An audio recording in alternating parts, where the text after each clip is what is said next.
السلام عليكم ورحمة الله وبركاته. عاملين ايه؟ شايفين الايس كريم وجماله؟ تعالوا اقول لكم انا عملته ازاي بطريقة سهلة وبسيطة خالص، وهتقومي تعمليها على طول. انا جبت هنا معايا 5 معالق من الكريم شانتيه، 5 معالق من بتوع الاكل الكبار، دول 5 معالق بالظبط. هجيب بقى سكر بودرة، نص كوباية، وكوباية من المية الساقعة، لازم تكون ساقعة، او لبن اللي موجود عندك اعملي بيه.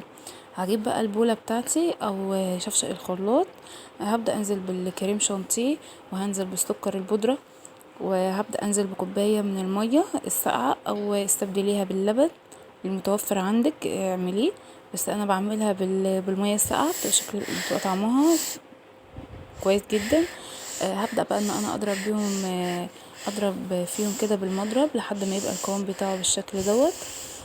هبدأ بقى ان انا اجيب قطعتين من الشوكولاتة، مكعبين من الشوكولاتة، او لو مش عندك مكعبات شوكولاتة حطي معلقة كاكاو، هتبقى برضو كويسة وحلوة معاكي. انا حطيت شوكولاتة، مكعب شوكولاتة، وهبدأ ان انا اضربهم برضو ثانية كده او ثانيتين، لحد ما الشوكولاتة تدوب معايا في الكريمة.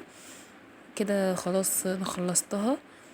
هبدأ بقى ان انا اعمل برضو نفس المكونات اللي انا عملتها بس بالفانيليا.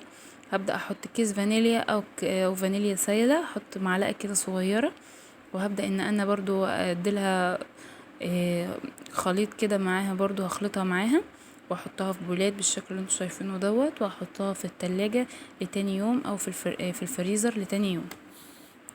ده كان التاني يوم بقى. بعد ما طلعتها من الفريزر كانت جمدت وبقت حلوة جدا. والشوكولاتة بتاعتي بقت فيها قطع برضو، الايس كريم بقى فيه قطع من الشوكولاتة. بدأت بقى احطها في البولة بالشكل اللي انتوا شايفينه دوت. جميلة وطعمها ولا اروع ولا ألذ من كده. ما تنسوش الفيديو لو عجبكم، ما تنسوش اللايك والشير والسبسكرايب للقناة، وتفعلوا زر الجرس عشان يوصلكوا كل جديد.